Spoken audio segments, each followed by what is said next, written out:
아이언맨 시리즈 구독, 좋아요 부탁합니다.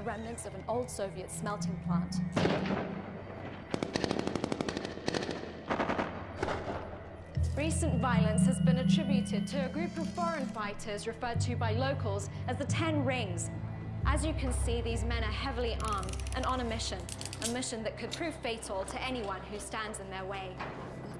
With no political will or international pressure, there's very little hope for these refugees. Around me, a woman begging for news on her husband who was kidnapped by insurgents, either forced to join their militia, holding